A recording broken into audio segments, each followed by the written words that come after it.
And we are back. The end of week 13 of the NFL. We've got Monday night, actually, so I shouldn't say the end, but we're getting there. It's been another up and down week. Bish, a lot of good games, some absolutely terrible ones as well. But how did you enjoy your NFL Sunday?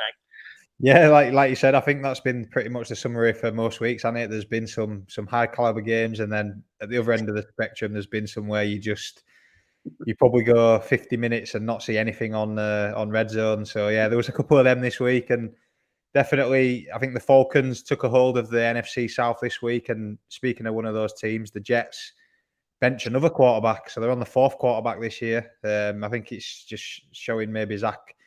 The more I think, in fact, your dad said it to me once. I was out injured, and he said he rung me up and after Leeds had played and said, "Bish, you've had your best game this week."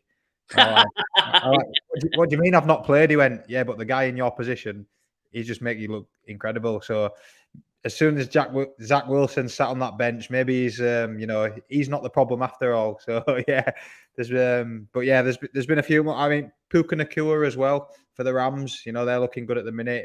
The first Rams rookie receiver to get over 1,000 yards in his rookie season. So yeah, the Rams looking good. And Matt LaFleur, he is Mr. December, 16-0 in his coaching career in December. The Packers put the sword through the Chiefs. Jordan Love's looking good, and obviously the big game. The 49ers absolutely walloped the Eagles, so maybe that makes them the number one team to beat at the minute, sort of the Super Bowl favourites. And I get a ribbon for liking the Dolphins, but the Dolphins are sneakily up there now, number one ranked team in the AFC. So home field advantage through the playoffs. That'll be good for Tyreek. But yeah, it's been an interesting week. Fantasy wise, it's not been too great for myself. My lowest score of the season, but luckily, I've got one more week and I can concentrate on the playoffs. So it's a bit tight at your end, Joe. Yeah, we'll cover that in a minute. I thought I'd laugh just at a comment you made there about the red zone and games going missing. Obviously, one of my bets this week, if you watch the betting show, was the Pittsburgh Steelers. And at first, I was panicking. I was watching, going, "What's happening? What's happening?" Good news. It's been weather delayed. Nothing. Things are happening, lads. It's just been weather delayed. Don't worry about your bets. 3 hours later, I checked my phone again. The game's finished. They didn't make another highlight. I think I was sat on Nadji. I think I needed 2 carries and 4 yards for my bet, and I had to wait like 2.5 hours for it to come in. It was tough game all around, like you said. I saw a clip of this, probably where you got it from, of Aaron Rodgers and Zach Wilson actually looking at each other and they giggled at each other a bit, saying, "Give each other the look." That was exactly the look you're describing. Yeah. There you go, son. Rodgers looked at him and like, "You've just been proven right. Don't you worry." Like, you can see they have a bit of friendship there, and obviously the blame's not on Zach. That offensive line's one of the worst. I don't know statistically if it's one of the worst in history, but it sure looks it. They just can't create any offense. Nathaniel Hackett's probably feeling the pressure, second year in a row. And I think all them early season love for Nathaniel Hackett's gone quiet the last couple of weeks.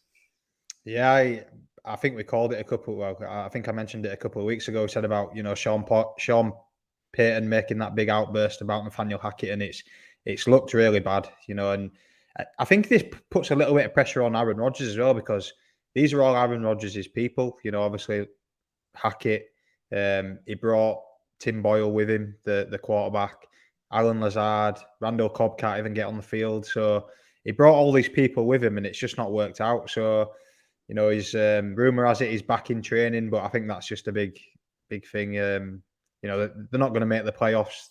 I don't expect to see him. And I think they need to probably have another splash next year, make a couple of big key signings and have another push at it, I think. Yeah, I completely agree. Yeah, there's a lot going to be happening in as we've mentioned already.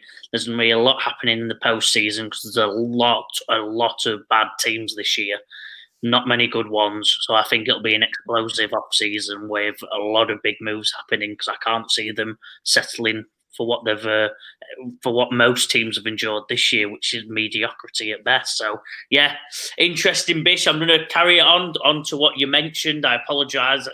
You did flow it quite nicely, and I cut you off. But the league season, it is squeaky bum time for me. I'm currently in fifth. I'm still going to be in fifth after this week, but I've just lost. I've just been absolutely hammered. Got to be honest, hammered by Bassey. I got 80 points. I've still got a player to play in Joe Mixon, but so does he, and he's recommended 100. He's projected 177 points. So it could be, if Joe Mixon has a bad day at the office, over 100 points difference in that one, Bish. So yeah, not a good week for me. Great for Bassey, and as you said, it's going to be a close finish. I think going into next week, there's going to be a couple of teams either 7 and 6, i.e., me, or 6 and 7 with it all to play for. It's going to be very interesting.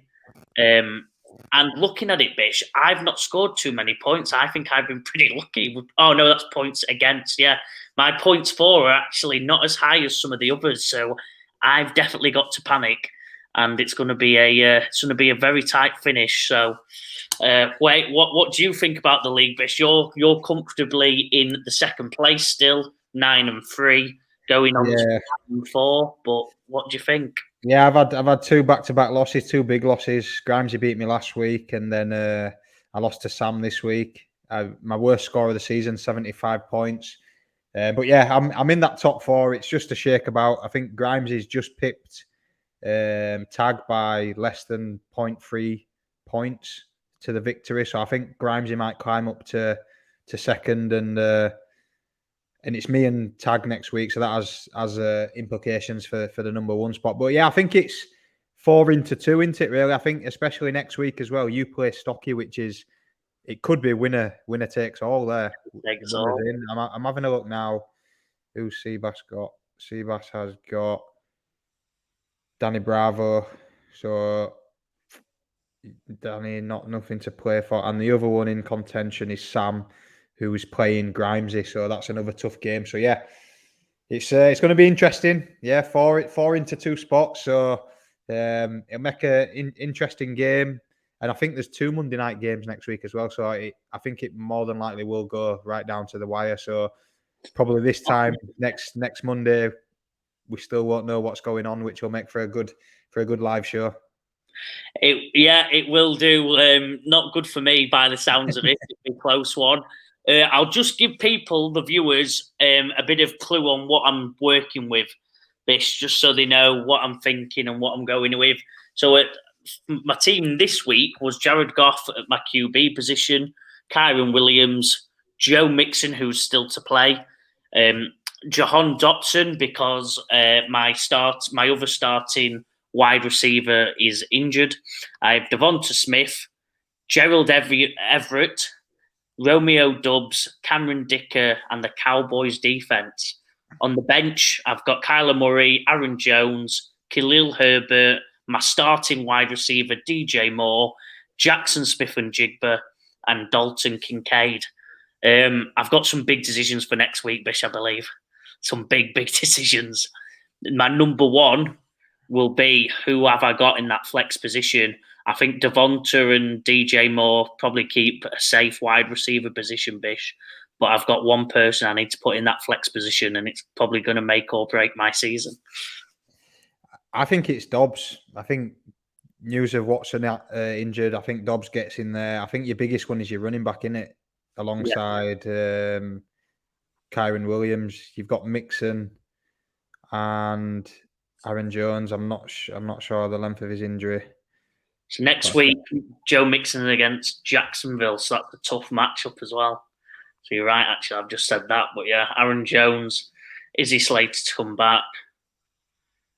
I'm not sure, to be honest. We'll find out this week, I guess, if he's taking part in any training. So yeah, I think, and then your other one's Khalil Herbert. So yeah, I think possibly it is Mixon and Kieran Kyron Williams. So it might be the end of my season, bitch. I'm just going to have a look at Stocky's team because I know he is heavily the Chiefs as well, isn't he? Yeah. So he's looking at Stocky's team. So he potentially could line up with Mahomes, quarterback, Alvin Kamara, running back, Pacheco, running back, Adam Thielen, Deebo Samuel, wide receivers, Travis Kelce, tight end. His flex spot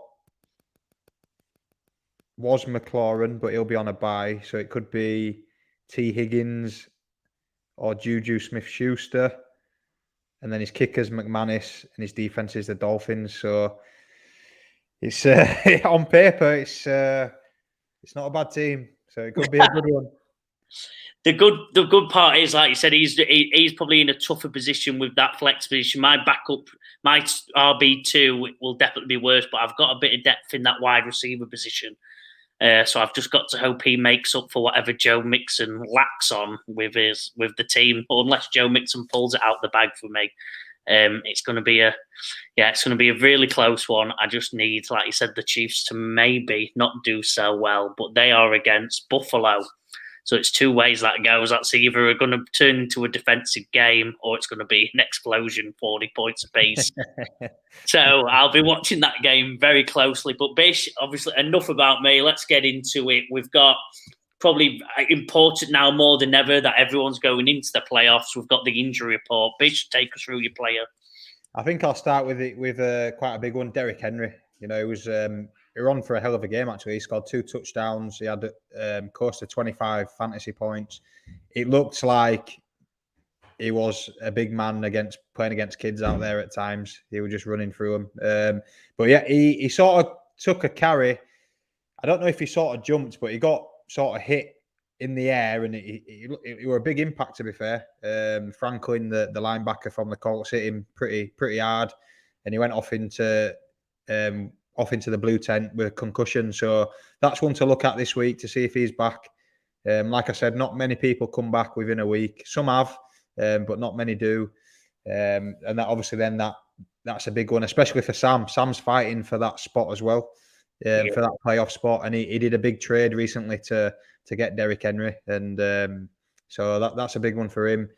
Fantasy implications, if he can't go, Ty Spears comes in, who's looked good anyway, young back, rookie back. He's a pass catching back, but he's just as explosive through the ground, through the tackles. So I don't.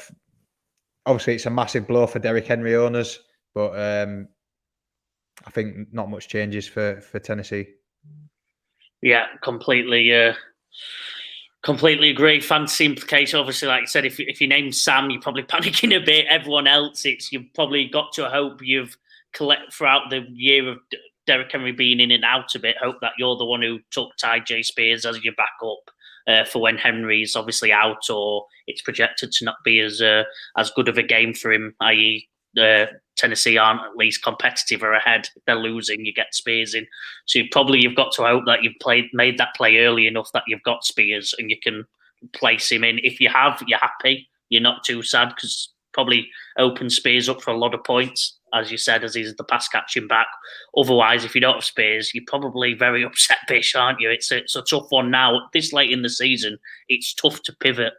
I know, obviously, we've mentioned it in the show, but with having such a big player as Henry missing, it just makes it that bit tougher to pivot and get someone else in or pick someone up now at this stage that really can make any difference for you. So hopefully you've made that play earlier on in the year and you've got Spears waiting. I'll take you through my injury reports, and it's a big one, but a big one that probably wasn't predicted in the preseason. We've got Tank Dell of the Houston Texans. I believe he's broke his leg. It's quite a bad one. He'll probably be out for the season. I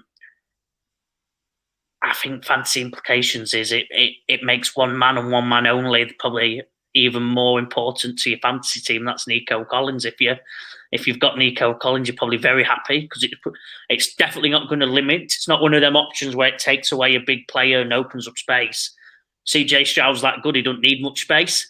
I think it just gives Nico Collins even more targets, even more look-ins from CJ, and you're probably very happy. Tank Dell, to be honest, Bish, it might not impact your team as much as other players because you probably didn't pick him up that early.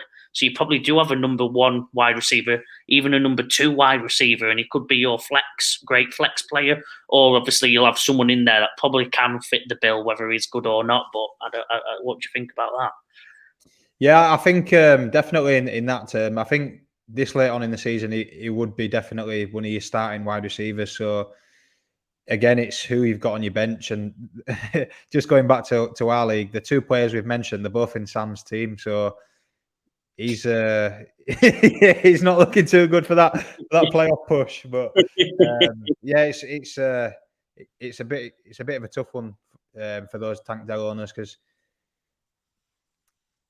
it's all dependent on who you've got to replace him, I guess. You're gonna maybe your flex, if you're playing a wide receiver at flex, he's now gonna have to be your number 2, and you're gonna have to find that extra flex player. So yeah, hopefully you've got a good bench. I would say check Noah Brown. I think he might be back for next week. He's been away for 2 weeks. I think Noah Brown on games where he's had some massive games, some 26 pointers, a 22-pointer. So he might be a great pivot if a fantasy owner's dropped him because of his injury. That'd be one bit of advice. I've got him in one of my leagues, not in our league, I don't think. But yeah, could be a good pickup if not. But check your injury reports. Check if he's available first off. Check if he's due to be back. Because otherwise, there's not a direct pivot. I don't think there's not someone who you can easily replace there because you'd have to predict which one is next up in Houston. It'd be tough, other than obviously, like I said, Nico Collins. Yeah, a dart throw I'd throw John Mechie in there. I think he had a bit of action at the weekend, but yeah, it's that would be a last hope sort of. Yeah, random dart thrown up for the best. Yeah, big takes through your other injured player. I had a couple on the list, and I'm just trying to think of fantasy implications. You know, Kenny Pickett was one, but you know, with Pittsburgh, you're not probably, if you're starting Kenny Pickett as your quarterback, I can't imagine you being deep in the playoff hunt. So I'm gonna go with one from last night. Oh, go on, Joe. We're gonna. I was going to say quickly, the only thing that the more I thought about it, the more it was irrelevant because I was going to say it might change Deontay Johnson and George Pickens, but I don't think it will because Pickett wasn't that good anyway. I think it was a very light replacement, Mitch Trubisky, who was a bit worse, but didn't affect their fantasy numbers too much, to be honest. So sorry, Bish, carry on. No, I'm gonna go with Christian Watson from last night. Pulled up with a hamstring, and he had a great game. Jordan Love's I don't know what's clicked or what's changed, but all of a sudden he seems to be in his groove. They're letting it fly, and he's finding his wide receivers. So I think that's a big blow for him. You know, a big performance last night against the Chiefs to come up with a win, but that potentially puts him out for a hamstring injury, depending obviously how serious. But with a player who's had injuries in that sort of area before, it could be, you know, at least a couple of weeks, which takes you potentially into your playoffs. So that could be a big blow. You know, we were both trying to fight out for him on the waivers last week, and we got pipped by Jordan Lane. And then I look at Jordan Lane's team, and he's got him on the bench. So yeah, and he pulls off over 24 points. But yeah, so that again, that leans into what we just talked about there, Joe, with your team. You know, who's the next man up? Romeo Dobbs, Wicks has been pretty good as well. So they throw it around a little bit, but obviously with Watson out, I'd say Watson is that wide receiver one. With him gone, it opens it up for everyone else. Yeah, completely agree. Yeah, like I said, I think the only good thing is they might be one of his replacements, probably on a waiver wire. But you can probably, whether you've collected one yourself, if you've picked up Watson, like you said, Dubs. You've got Jordan Reed. You've got a couple of other options there that maybe you can pivot to if they do sit on your waiver wire. You might have to pay a bit of your remaining fab left, but I think that would probably be a good idea.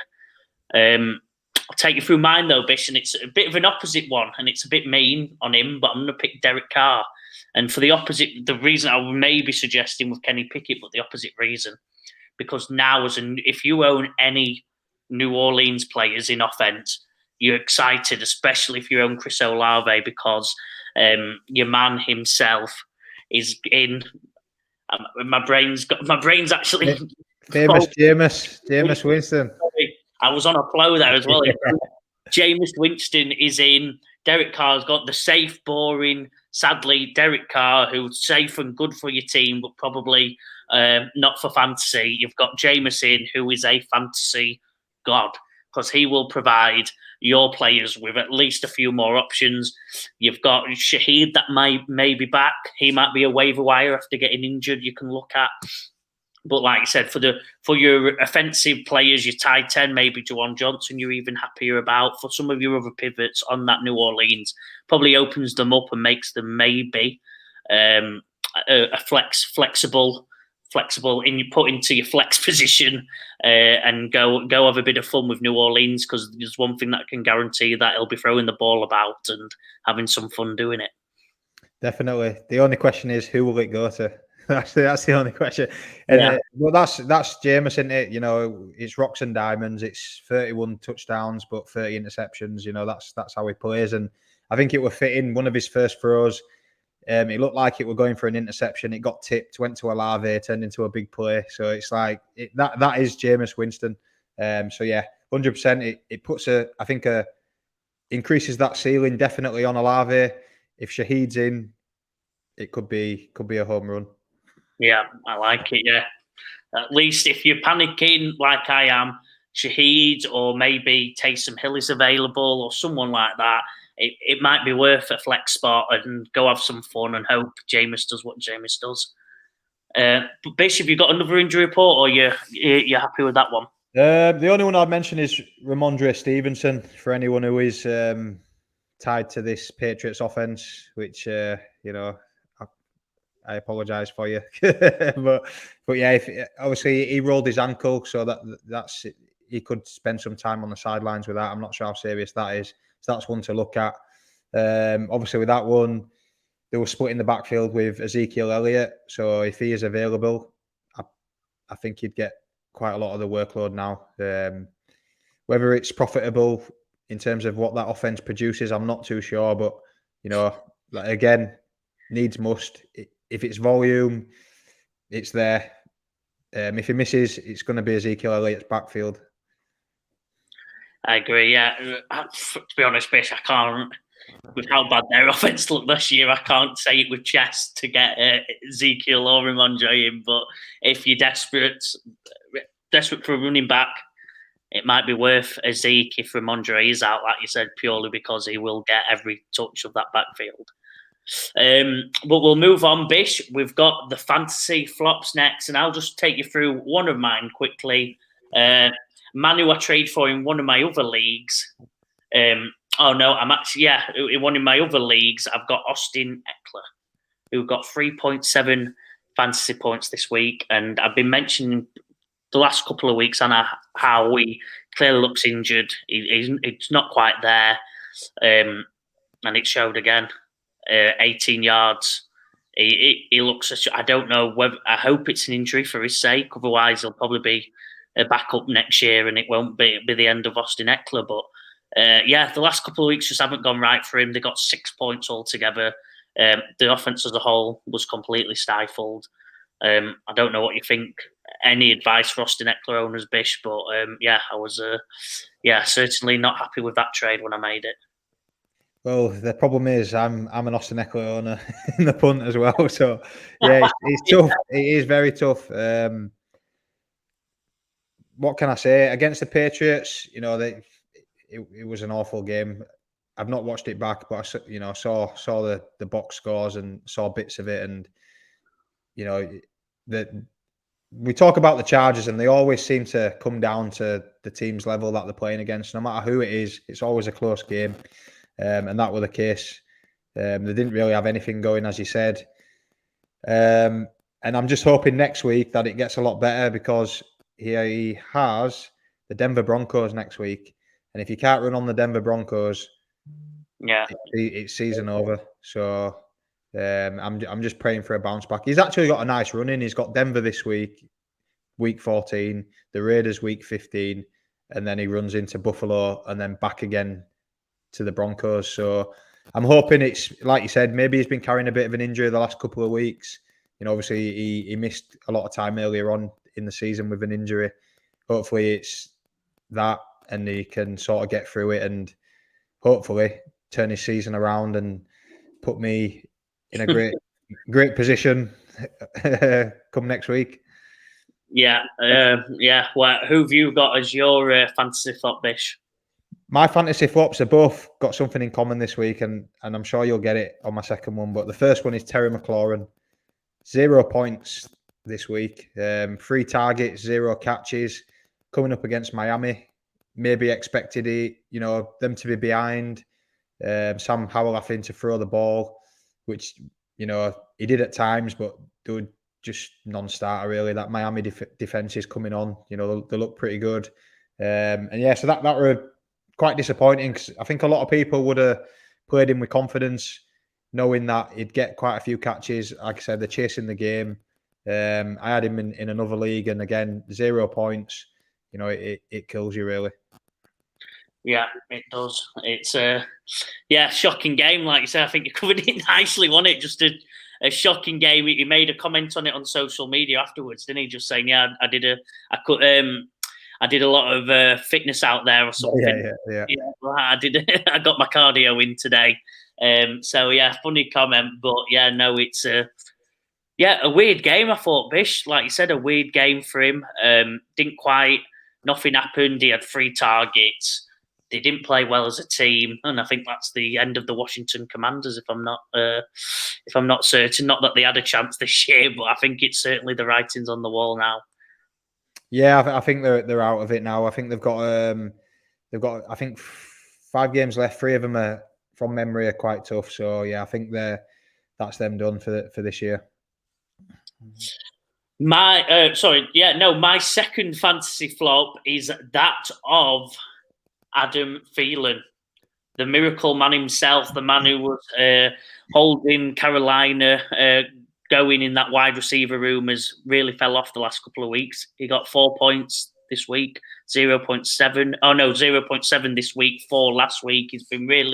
He's really slowed down on his production. I think as teams have enough footage and enough film to study what they're doing on offense, I don't think Thielen's explosive enough, fast enough, and frankly just good enough anymore to really get out of it. Once they've obviously seen how to defend him, how to get on it, they've seen enough film, and he's really been shut down the last 2 weeks. And with the way the team's going in general, Bish, I can't see it changing. So well done, Thielen owners. Hopefully you got yourself into the playoffs by having a great flex player, but I think you're starting to panic now. Yeah, I think I touched it on the betting show. I went against them, against the Bucks, and they've not scored more than 13 points in the last 6 games. So it's just not gonna cut it. 1 touchdown per game. That offense there's nothing there. And I was actually worried because the Bucks, they had both starting linebackers out, Devin White, Levante David, and they had some of the secondary missing as well. So I thought if there was going to be a game, this would be the game where they might turn it on, the Panthers, with some defensive players coming back as well. But yeah, it was just nothing there. So yeah, if you did have Thielen, I hope you traded him. There's also a clip on Red Zone that I found funny. They actually did it on. I think they obviously got the channel that was covering it, and it was Bryce. It was Bryce Young looking out, and all receivers doing I can't remember the exact run, but where they turn and they all look. Every single one was firmly covered. Not one was an inch open. And they went, to be fair to Bryce, where is he meant to throw? It's because he just threw at one of them because they were all covered.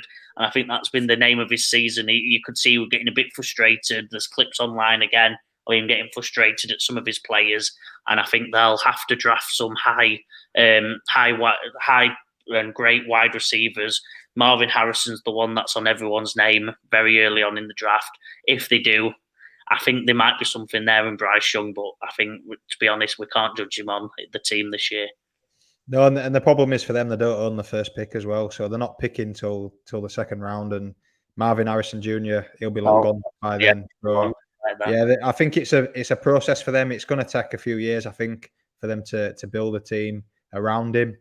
But yeah, like you said, there's no one on that offense who can create separation. Phelan was your man, but teams now this late in the season, you just shut him down and try and get someone else to beat you, and they don't have anyone else who can. Yeah. Bish, take us through your second fantasy flop. And my second one is Marquise Hollywood Brown. Again, 0 points, 0 catches, or 3 targets. And it was one of those games, we spoke about it earlier. Pittsburgh, just a bad weather game. They actually got in front just before half time, and that was game over, really. I think they actually went on a 99-yard drive, a touchdown drive. Great drive by Kyler Murray. And that just sort of finished the game. It put them 2 scores up. Pittsburgh didn't have anything else in them. And then it just turned into a James Conner revenge game. And he just absolutely ran all over Pittsburgh. So, yeah, awful conditions there. Couple of weather breaks. Probably one of the longest games in NFL history. But it just wasn't there for Marquise Brown. He did pick, again, I think there's a bit of a hamstring injury there. So that's one to watch out for if you are one of his owners. See if he can be back for next week. Yeah, like I said, other than James Conner, there was not one positive out of that game. Kyler Murray didn't even do amazing in fantasy relevance. I think he got 14, 13.9 points, something like that. I've got him actually on my bench. I'll check now. He got 11.8, actually, not 30. Got 11.8 points. So, yeah, they were only James. It was the James Conner show, as you said. Both of them teams, you're hopefully not relying on any of the players on that team at this point in the season anyway. But James Conner happy, Marquise Brown. I don't know, Bish, what's your opinion on him, actually? I'll grab your opinion. We'll make a short out of it.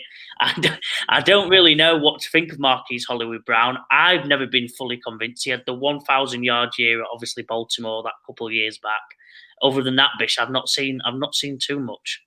Yeah, I was interested. He's obviously very fast. I was interested in when he got traded to the Cardinals. Obviously, that relationship there with Kyler Murray. Obviously, he's been out for a while, but since Kyler Murray's come back, I thought it might take off. It's not quite happened in those games that they've been in. There's been other targets that have sort of made splashes. Rondale Moore's been pretty good, and Dortch has stood up a little bit as well. But the tight end's getting peppered left, right, and centre. So. I don't know. In Dynasty, I was quite interested in trading for him, but in redraft, it's probably a player I won't touch, to be honest. Obviously, I can't get him now, but next year, I probably woun't draft him, to be honest, anyway. I was one team ahead. It's Arizona who were meant to be drafting Marvin Harrison. So yeah, that's it. Yeah, I apologise. I had my thoughts in my head, and I was a team ahead on that one. But yeah, it'd be interesting because it might even open things up for Drake for Marquise if obviously that happens. Hopefully it does for the Arizona Cardinals' sake. I'll just mention one more quickly, Bish. Obviously, I said his name there because again, I'm one step ahead. My ADHD is kicking in. I've got Drake. I've got Drake London. 1.3 fantasy points. 1 reception for 8 yards. What can you say about Drake London? He's just that Arizona. The Falcons. Sorry, Bish, my brain today. All right. The Falcons. Just not been good. I think, like you said, the lesson is stay away from them until they prove differently for next year. Probably a next year comment now because don't go near them Falcons. As long as Arthur Smith's there, it'll be annoying fantasy managers till the day he gets fired, I think. So I think that's all that needs to be said about Drake London. But I thought I'd mention him because it's another sad season for anyone who had any hope for them offensive weapons in Atlanta.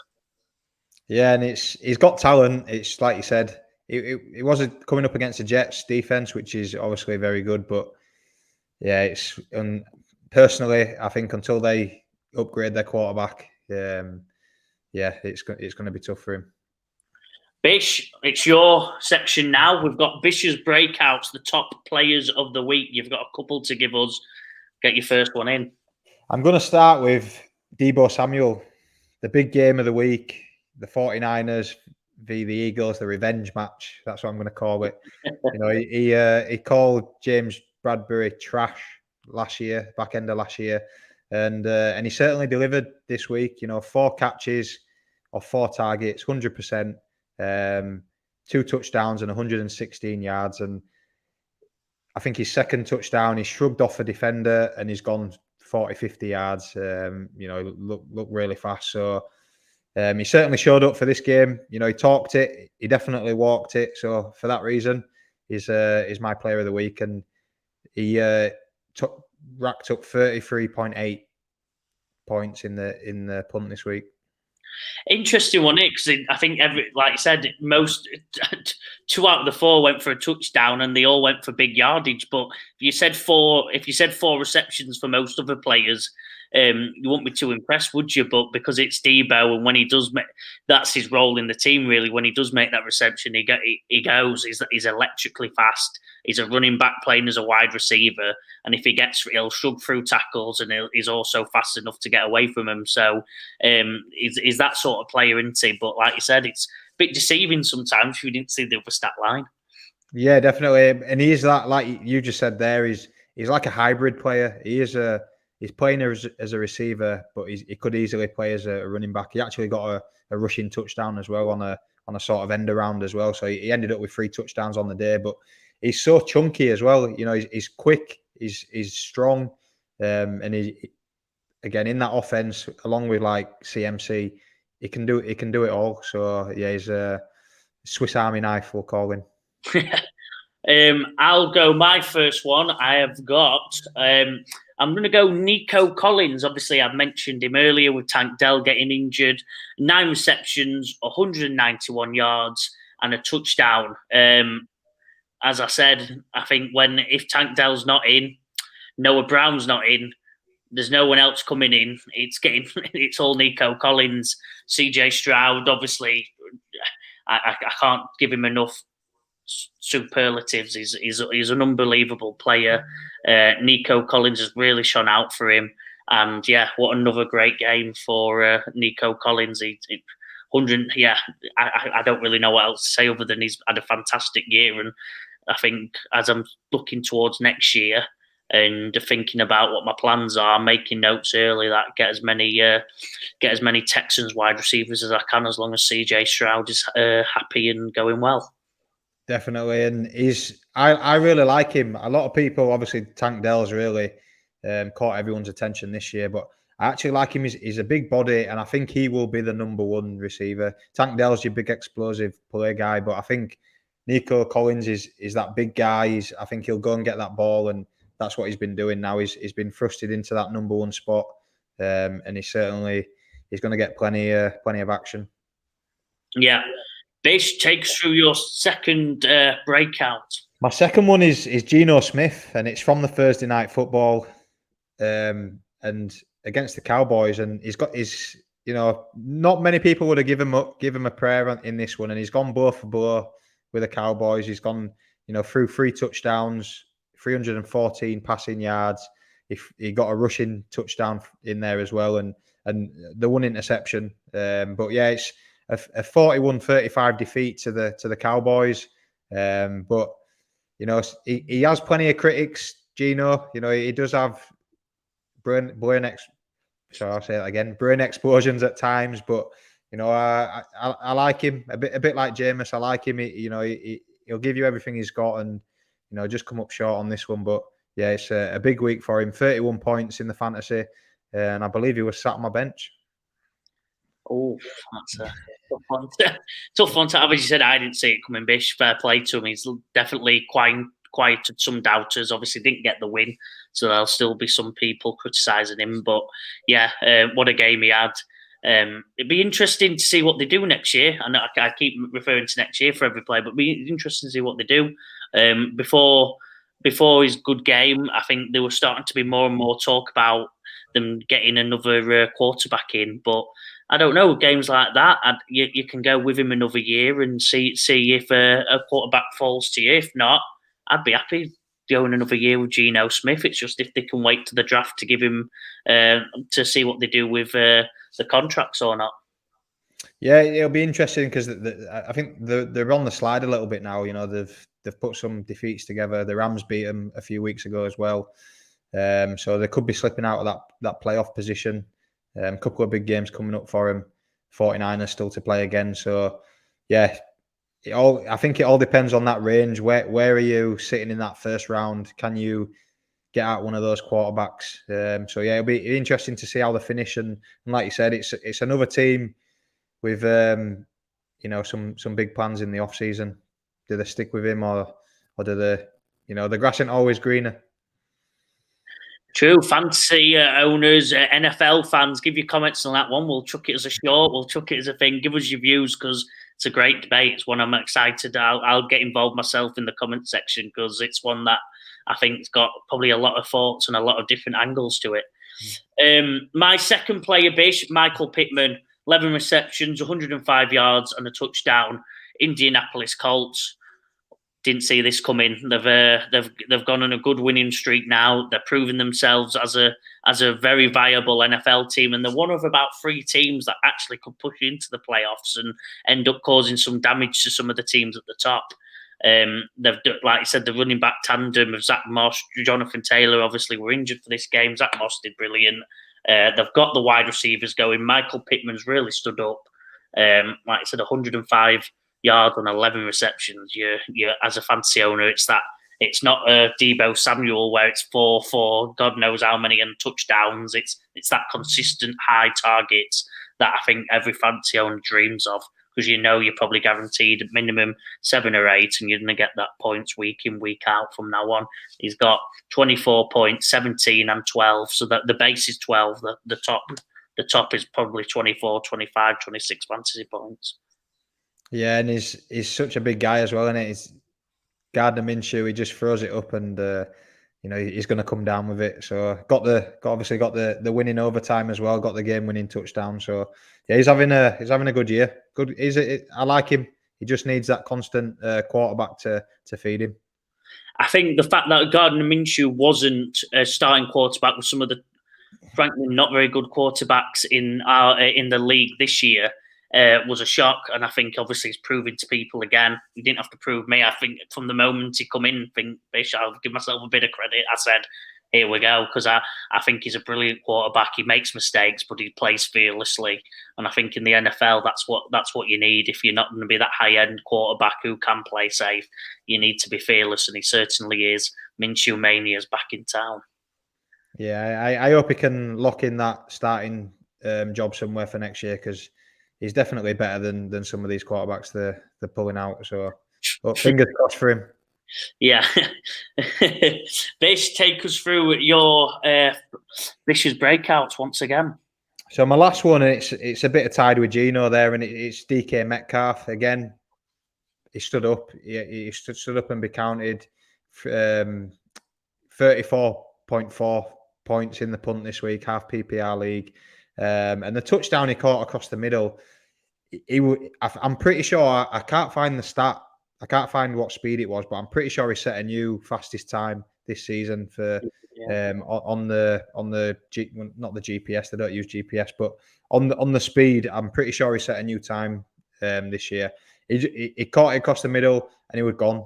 You're not catching it. He was running away from people. They weren't getting close to him. So 6 catches off 8 targets and 134 yards and 3 touchdowns. So he certainly stood up, and they did the best to try and overcome the Cowboys, but just didn't have enough points in them.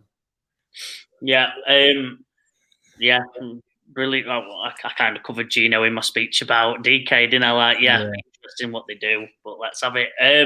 Bish, the next section, we've got the punch projects. Gets tougher week on week as we get deeper in the season, but the waiver wire pickups. Who are you going for? I'm going for Jameson Williams, the wide receiver for the Lions. He's 41% owned in Sleeper, so he could still be out there. And again, we talked about players with potential upside.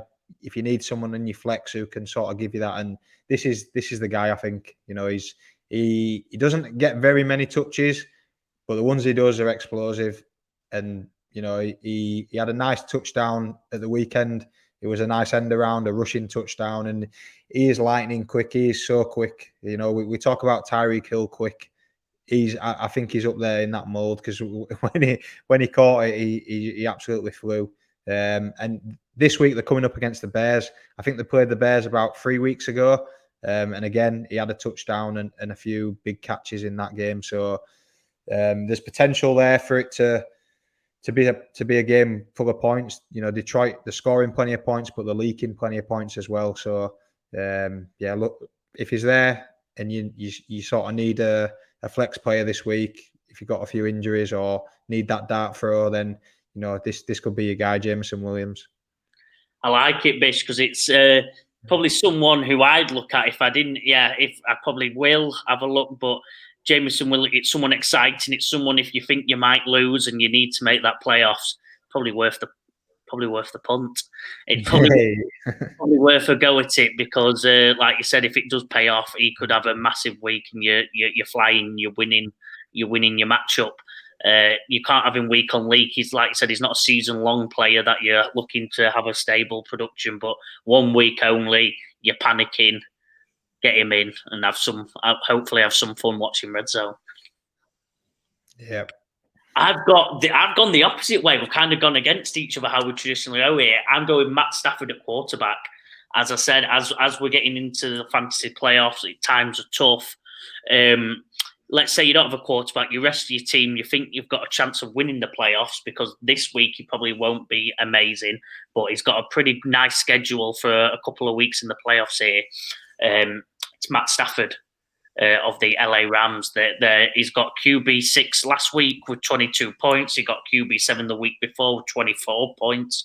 So lower scoring week for QBs this week. But yeah, I think their offense is clicked.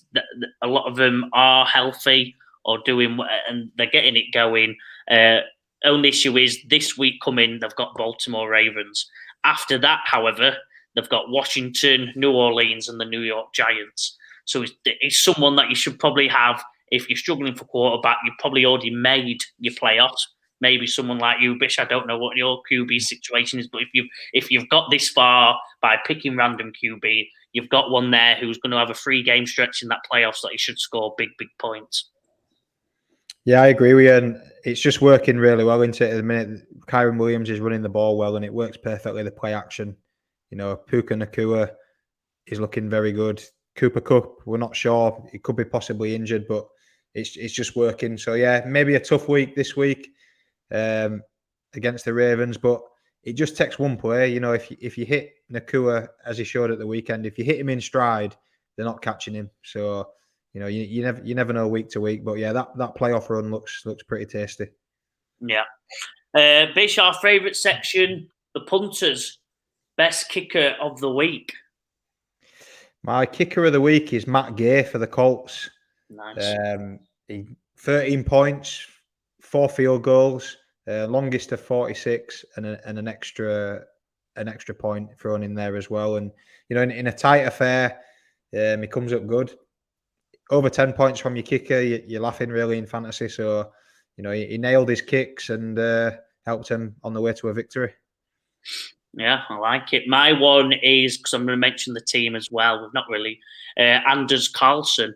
His brother was a kicker, Daniel. I think he probably still is a kicker, but he certainly took over the Carlson kicker role in the NFL, and he's doing it. What a season he's having. He's been brilliant all year long, and he's had another good week, 5 for 5 on Sunday Night Football. 2 field goals and 3 extra points, and a Green Bay Packers win. Yeah, I think he's coming up. He's a brilliant Carlson kicker, and I've got to mention as I'm obviously a Green Bay fan, so well done, Anders Carlson. After actually a couple of bad weeks earlier on in the season, he had a ropey start, and he's really showed that he's NFL viable in the last couple of weeks. And yeah, going 100% on the day certainly helps that. Nice, yeah. It's a tough place to kick in it as well, Lambeau. So yeah, fair effort. But Bish, yeah, give us your final thoughts. A good show. We've covered a range of topics there, but give us your thoughts going into what could be the Well, what is, sorry, I'll rephrase, I'll make it even bigger. What is the deciding week for playoff implication? That's it. The deciding week. I'm hoping, our waiver, or certainly my waiver suggestion is better than last week. Anyone who went with me last week, Joanne Johnson, I apologise. 0 catches off 3 targets, so that one didn't work out. But yeah, good luck in your if you're in your play-ins. If you need that win, if you're hanging on to that playoff spot, good luck. And please subscribe, like the video. We're on all the socials. We've got plenty of content coming out, and I'll throw it out there. We've got spots available for next year, in the league. So if you want to get interested in getting in the league, contact us on the social medias or comment underneath the video, and we'll get back to you and get you on the shortlist. Brilliant, Bish. Well done on your fantasy season so far. I hope you're wishing me luck. Come on, Joe. Let's get in there. I will say. Oh, actually, no, Bish. We've both forgot a special show coming next week. I might be on it. I might not. I probably will be hosting, but I probably should. If I lose next week, I probably shouldn't be on it. But we're doing our playoff show. We're going to get all. It is next week, won't we? When we decide, or will it be the week after? Actually, have I jumped the gun on this? No, it is next week, but we won't know for definite the outcomes. But we'll try and get the top 4 on, and then yourself as well, obviously. So potentially top 5. So yeah, we'll have a good natter and sort of see the roadmap and see how it all unfolds. The fantasy playoff, the Punt fantasy playoff show next week. Tune in. There'll be multiple people on this stream. We're going to be at it. We're going to be having some fun, having some good crack. Probably a lot of piss take about me, and we'll be having a good time. See you next week, Vish. See you later.